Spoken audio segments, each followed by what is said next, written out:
Friday night, AT&T Stadium. It's Jake Paul taking on the legend Iron Mike Tyson in his first fight since 2020. But that one against Roy Jones Jr.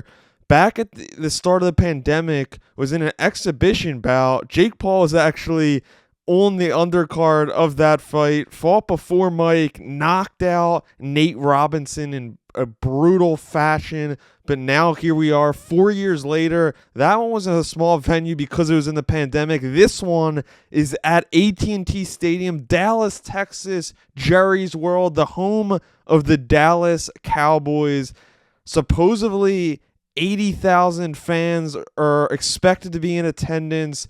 This one should be gigantic. It's on Netflix. Netflix's first combat sports broadcast, live broadcast. It's at 8 p.m. on the East Coast, 5:30 p.m. on the East Coast. The prelims will start on MVP's YouTube channel, Netflix's YouTube channel, before the main card kicks off at 8 p.m. There's 7 fights total, 3 on the early card, 4 on the main card. And this card is a really good boxing card. The main event is the attraction everyone's looking forward to. And to get into that one, it's such a unique thing because Jake Paul, just every time he fights, it gets bigger and better. He's 10-1 now with 7 knockouts. And he did lose over a year ago to Tommy Fury in February of 2023. But that one feels like it was forever ago at this point, because of what he's done since. He's won 4 straight fights, and he was supposed to face Mike Tyson back on July 20th at AT&T Stadium. That got postponed because Mike Tyson had an ulcer flare-up and was bleeding, gushing blood, was rushed to the hospital. He's back healthy. Mike Tyson looks strong. Will he be that Mike Tyson from the 80s and 90s? Time will tell, but it's good to see him back healthy. He seems motivated. He seems like he wants to do this. He doesn't just seem like he's taking this fight to get a paycheck. It seems like Mike Tyson wants this fight just as much as Jake Paul wants this fight, because as much as you may say, oh, this is a gimmick fight, it's not a real fight, it doesn't matter, it does matter a lot. Jake Paul is the 27-year-old. He's 29 years younger than the 58-year-old Mike Tyson. He's putting a lot on the line.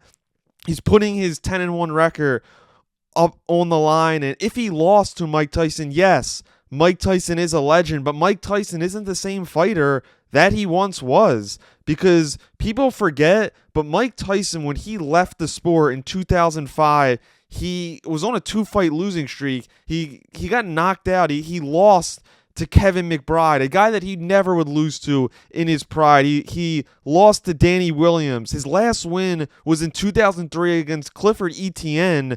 So it's been 21 years since we've seen Mike Tyson get a victory in the boxing ring. He didn't just lose 2 or 3. He lost 3 of his last 4 fights. And his last fight, as I mentioned, was an exhibition against Roy Jones Jr., but this is a real fight. This is an 8-round sanctioned boxing fight in the state of Texas. There was rumors it would be an exhibition. Would it be a pro fight? It ended up being a pro fight, but it's not the normal 3-minute rounds. It's 2-minute rounds, and it's not the normal 10-ounce gloves as we used to seeing in professional heavyweight boxing fights. It's 14-ounce gloves instead of 10, and it's getting competed at heavyweight.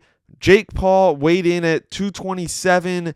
Mike Tyson weighed in at 228, so they're right around the same weight, but Jake Paul's previous highest weight was at 200 pounds. He fought as low as 185 early in his career. So this is a really step up in competition in weight. He's put on a lot of mass in the last couple months. He's been doing it slowly and building up to that.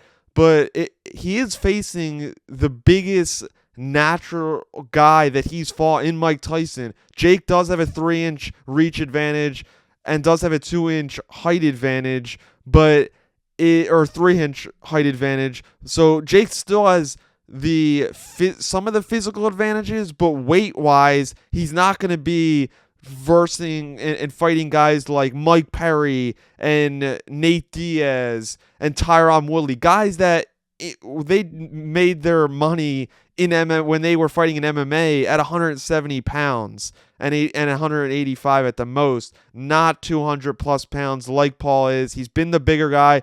He'll be the taller guy in this fight, and I think that's the biggest factor. I know Mike Tyson has closed that gap because of his quickness. His punches are so quick, and he just throws so many punches in a blink of an eye, and he swarms his opponents. That's what he's been good at throughout his career. But we saw 4 years ago against Roy Jones Jr., he does still have some power. He does have some of his vintage punches still in the bag, but they're not as quick. He's not as quick on his feet. Will we see a better version than we did 4 years ago? Maybe. But Jake Paul, this is his fight to lose. He's the younger fighter. He's the guy that needs this. He's the guy that's saying he's the new face of boxing. To be the new face of boxing, you got to beat a guy who's almost 30 years older than you. So I really am expecting Jake to win this, and not just win, but win pretty handedly. Jake started this fight out as a minus 200 favorite. He went all the way up to minus 320, back down to minus 200 on DraftKings Sportsbook right now. Mike Tyson's the 160 plus 160 underdog in this fight. Jake's plus 150 to win by knockout, plus 280 to win by decision. Mike Tyson is plus 250 to win by knockout, and 47% of the bets are coming in for Mike to win by knockout. People are really confident as the days and the fight week is building on for Mike Tyson to get the job done in this fight. I'm a little questionable just because of his age and the fact that we haven't seen him in a professional bout where two guys are in there to kill each other in a long time. Things did get more fiery on Thursday night when they had the public weigh-in. They weighed in early in the morning. The public one was at night, and it looked like Mike Tyson kind of slapped him with his right hand.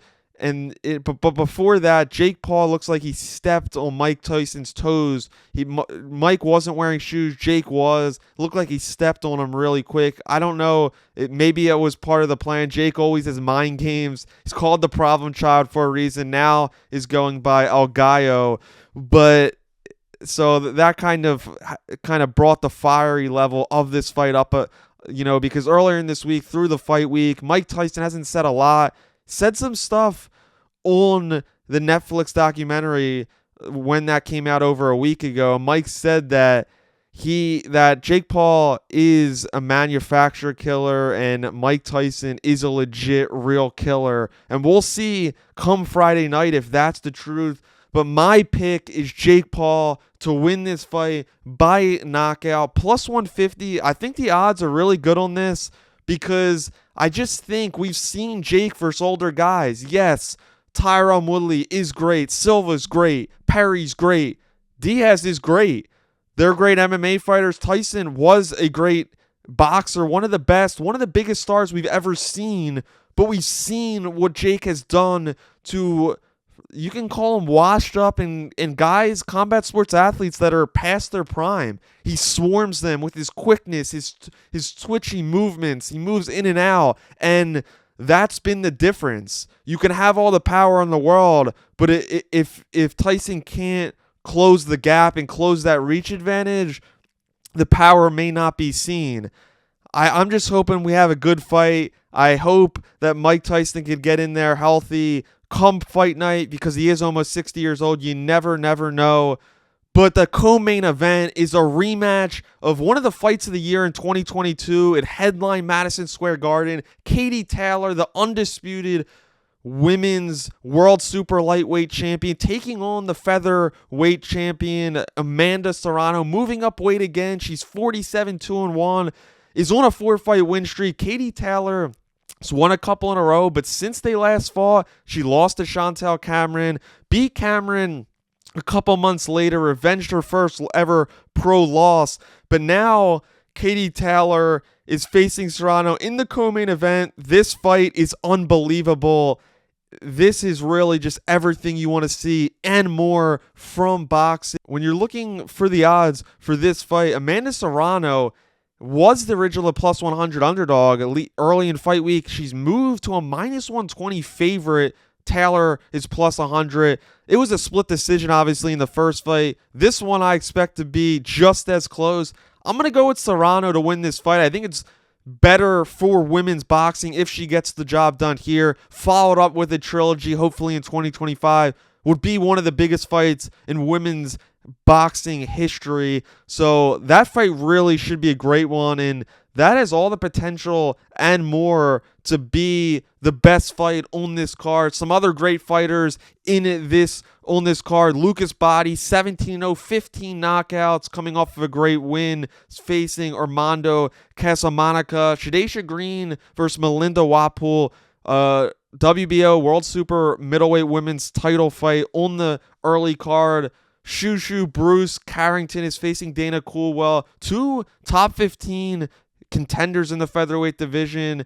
And yeah, this should really be a great card. But thanks everybody for tuning in. I appreciate it, and I'll see you next time.